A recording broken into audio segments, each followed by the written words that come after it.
আসসালামু আলাইকুম, কেমন আছেন সবাই? সো আজকের ভিডিওতে আলোচনা করব সার্বিয়া নিয়ে। আজকের ভিডিওটা খুবই গুরুত্বপূর্ণ ভিডিও হবে, কারণ আজকের ভিডিওতে মূলত আলোচনা করব সার্বিয়াতে আপনারা যারা ওয়ার্ক বিষয়ে যাবেন, সার্বিয়া গভর্নমেন্ট কিছু নিয়ম কারণ কিছু রুলস পরিবর্তন করেছে, বিশেষ করে সার্বিয়াতে কাজের বিষয়ে এবং সার্বিয়ার ডকুমেন্ট অর্থাৎ টিআরসি কার্ডের বিষয়ে। আপনারা এখন সার্বিয়াতে গেলে আগের তুলনায় খুব সহজেই ইজিলি কাজকাম করতে পারবেন এবং আপনারা এখন সার্বিয়াতে গেলে 100% টিআরসি কার্ড অর্থাৎ আপনার বৈধ ডকুমেন্ট আপনি কিন্তু পাবেন। অনেক ক্ষেত্রে দেখা যায় অনেকে কিন্তু সার্বিয়াতে যাওয়ার পরে কোম্পানি টিআরসি কার্ড করে দেয় না, কোম্পানি ডকুমেন্ট করে দেয় না। সো সার্বিয়া গভর্নমেন্ট সার্বিয়াতে কাজের বিষয়ে এবং সার্বিয়ার ডকুমেন্টের বিষয়ে কি কি পরিবর্তন এনেছে আজকের ভিডিওতে এই বিষয়গুলো নিয়ে বিস্তারিত আলোচনা করব। এবং আপনারা অনেকেই বলেন যে ভাই সার্বিয়ার টিআরসি কার্ড পেলে, সার্বিয়ার টিআরসি কার্ড পাওয়ার পরে এই টিআরসি কার্ড দিয়ে কি আমরা সার্বিয়ার পার্শ্ববর্তী যে নন সেনজেন দেশ আছে যেমন নর্থ ম্যাসেডোনিয়া, আলবেনিয়া, মন্টিনিগ্রো, এইসব দেশে কি আমরা ভ্রমণ করতে পারবো কিনা? আজকের ভিডিওতে আপনাদেরকে এই বিষয়গুলো স্টেপ বাই স্টেপ বলে দিব। দেখেন, সার্বিয়া থেকে আপনার প্রতি বছর সার্বিয়ার প্রায় 30,000 নাগরিক সার্বিয়া থেকে প্রতি বছর ইউরোপ আমেরিকার বিভিন্ন দেশে যেয়ে তারা কাজকাম করে। এবং সার্বিয়া যেহেতু আপনার ইউরোপের মধ্যেই উন্নয়নশীল একটা দেশ, সার্বিয়াতে আপনার বিভিন্ন সেক্টরে বিশেষ করে কনস্ট্রাকশন কাজে এরকমের বিভিন্ন সেক্টরে কিন্তু প্রতি বছরই প্রচুর কর্মী সংকট থাকে, যে কারণে সার্বিয়াতে আপনার বাইরে থেকে প্রচুর কর্মী প্রতি বছরই সার্বিয়াতে কাজের উদ্দেশ্যে আসে। আর একটা বিষয় জানিয়ে রাখি, সেটা হচ্ছে সার্বিয়াতে আপনার অদক্ষ কর্মীর চাহিদা খুবই কম। যদি আপনার কোনো স্কিল না থাকে সেক্ষেত্রে আপনি সার্বিয়াতে ভালো একটা অ্যামাউন্ট আয় করতে পারবেন না এবং আপনি সার্বিয়াতে মানসম্মত কোনো কাজ করতে পারবেন না।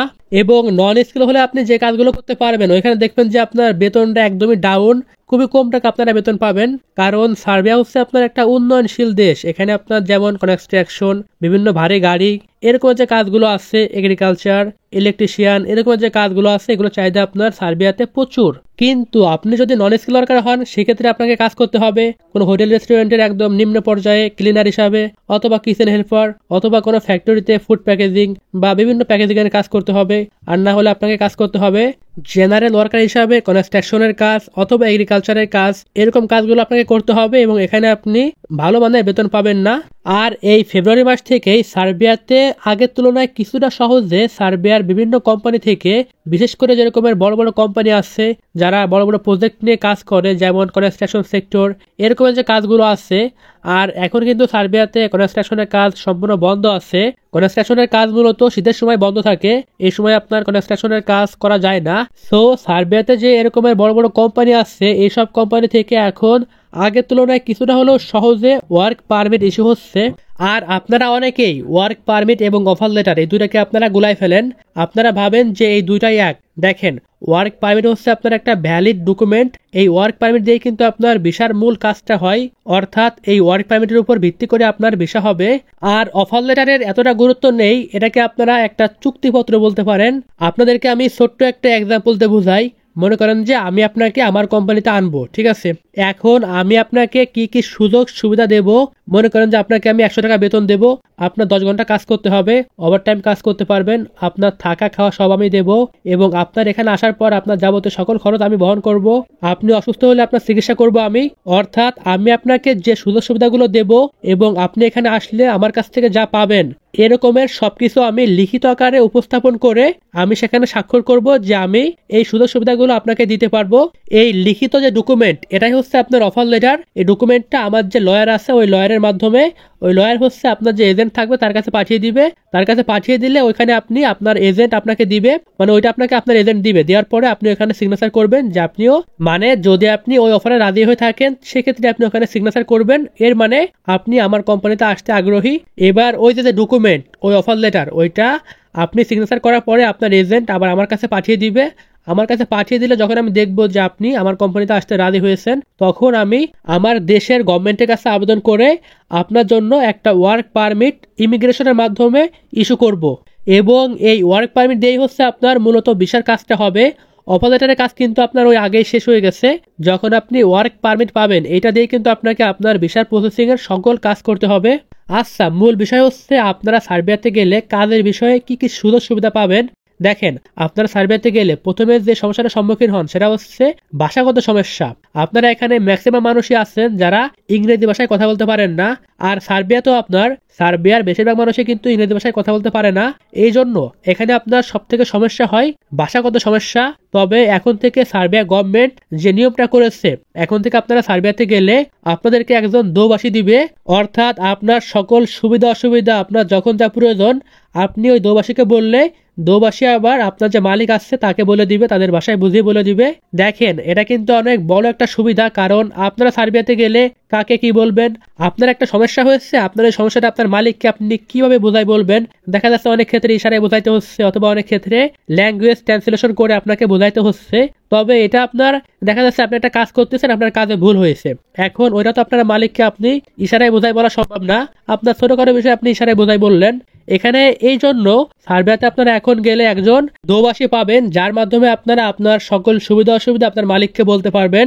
তবে এখানে আর একটা বিষয় হচ্ছে, আপনারা মনে করেন যে বাংলাদেশ থেকে 10 জন অথবা 20 জন গেছেন একই কোম্পানিতে এবং আপনারা একই জায়গা থাকেন, একই কাজ করেন, সেক্ষেত্রে আপনার মালিক যদি সার্বিয়াতে কোনো বাঙালি দোভাষী খুঁজে পায়, সেক্ষেত্রে আপনার মালিক আপনাদেরকে বাঙালি দোভাষী এনে দিবে।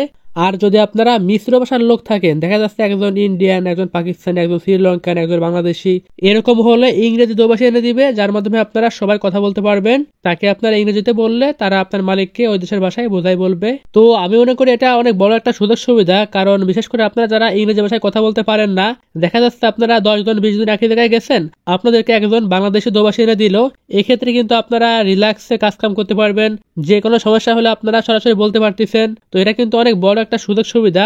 আর একটা সুবিধা হচ্ছে, আপনারা এখন সার্বিয়াতে কাজের বিষয়ে গেলে আপনারা শতভাগ ডকুমেন্ট পাবেন। আপনারা এখন সার্বিয়াতে গেলে 2-3 মাসের ভিতরে টিআরসি কার্ড পেয়ে যাবেন, এটা আপনারা 100% পাবেন। কারণ আগে কিন্তু আপনার অনেকে বলেন যে ভাই সার্বিয়াতে গেলে নাকি টিআরসি কার্ড দেয় না, কোম্পানি ডকুমেন্ট করে দেয় না, ভিসার মেয়াদ বাড়ায় দেয় না। টিআরসি কার্ড কিন্তু আপনার খুবই গুরুত্বপূর্ণ। আপনি সার্বিয়াতে যাওয়ার পর টিআরসি কার্ড না হলে আপনি আপনার কোম্পানি পরিবর্তন করতে পারবেন না, আপনি আপনার ইচ্ছা মতো কাজ কাম করতে পারবেন না, এবং টিআরসি কার্ড না দিলে কিন্তু আপনি ভবিষ্যতে সার্বিয়াতে স্টে করলে ভবিষ্যতে কিন্তু আপনি সার্বিয়ার নাগরিকত্ব পাবেন না। এই জন্য সার্বিয়ার টিআরসি কার্ড কিন্তু খুবই গুরুত্বপূর্ণ।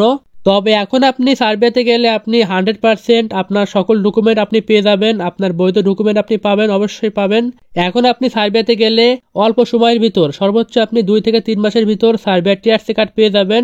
আর সার্বিয়াতে আপনি টিআরসি কার্ড না পেলে আপনি ভালো করে কোথাও ঘুরতেও যেতে পারবেন না, আপনি থাকতে পারবেন না কোনো আবাসিক হোটেলে, কারণ আপনাকে অবশ্যই টিআরসি কার্ড দেওয়া লাগবে অথবা আপনার লিগাল ডকুমেন্ট দেওয়া লাগবে। এরপরে আপনি যদি সরকারি কোনো কাজ কাম করতে চান, সেক্ষেত্রে কিন্তু আপনার লিগাল ডকুমেন্ট লাগবে। আর সার্বিয়ার টিআরসি কার্ড পেলে কিন্তু আপনি সার্বিয়াতে আপনার ইচ্ছা মতো কাজ কাম করতে পারবেন, এবং এই টিআরসি কার্ডের মেয়াদ শেষ হয়ে গেলে আপনি নিজেই কিন্তু টিআরসি কার্ডটা আবার রিনিউ করতে পারবেন। এইভাবে আপনি সার্বিয়াতে স্টে করলে অবশ্যই 3-4 বছর 5 বছর পরে অবশ্যই আপনি সার্বিয়ার নাগরিকত্ব পাবেন। এই জন্য যদি আপনি এখন সার্বিয়াতে যে থাকতে চান, এক্ষেত্রে আপনাকে অবশ্যই সার্বিয়াতে যাওয়ার পরে সার্বিয়ার পুলিশের কাছে আপনার সকল ডকুমেন্ট আপনাকে জমা দেওয়া লাগবে। জমা দিলে তারা আপনাকে অল্প দিনের ভিতরে আপনার সকল লিগাল ডকুমেন্ট করে দিবে। তবে আপনারা যারা প্ল্যান করতেছেন যে সার্বিয়াতে আপনারা যাওয়ার পরে 6 মাস 7 মাস পরে গেম দিবেন, তারা কিন্তু ভুলেও এই কাজটা করবেন না। যারা সার্বিয়াতে দীর্ঘ সময় ধরে থাকবেন শুধুমাত্র তারাই সার্বিয়াতে যাওয়ার পরে সার্বিয়ার পুলিশের কাছে আপনার সকল ডকুমেন্ট জমা দিবেন, যাতে করে আপনি সার্বিয়াতে খুব সহজেই লিগাল ডকুমেন্ট পেয়ে যান।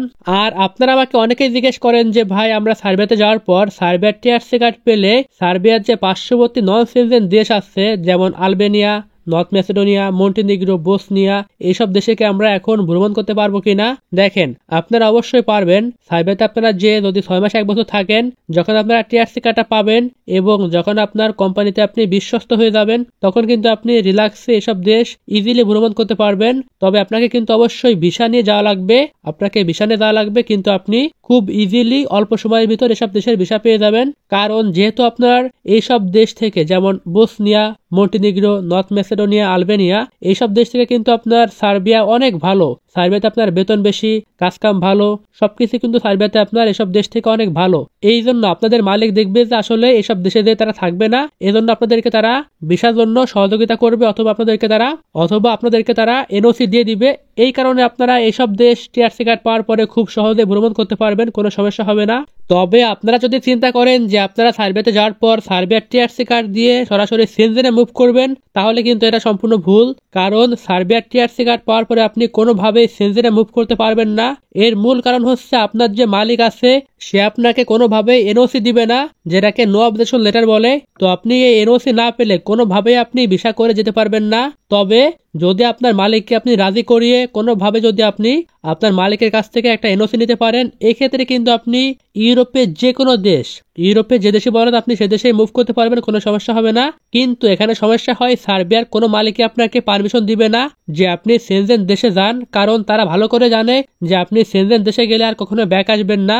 এই কারণে আপনাকে তারা কোনোভাবে এনওসি দিবে না। তারা আপনাকে দেখবে যতদিন আপনাকে কাজ করে তারা নিতে পারে, এটাই হচ্ছে তাদের লাভ। এই জন্য তারা আপনাকে কোনোভাবেই এনওসি দিবে না। আমার মতে যদি আপনারা এখন সার্বিয়াতে মুভ করেন, এক্ষেত্রে আপনারা সার্বিয়াতে কষ্ট করে 4 থেকে 5টা বছর স্টে করবেন। এরপরে আপনার জন্য পুরো পৃথিবী উন্মুক্ত। যদি সবকিছু ঠিকঠাক থাকে তাহলে আপনি ইউরোপ আমেরিকা যে দেশে বলেন আপনি সেখানে যেয়ে অবশ্যই লিগাল ভাবে বসবাস করতে পারবেন, কাজকাম করতে পারবেন এবং আপনি একটা ভালো অ্যামাউন্ট আয় করতে পারবেন।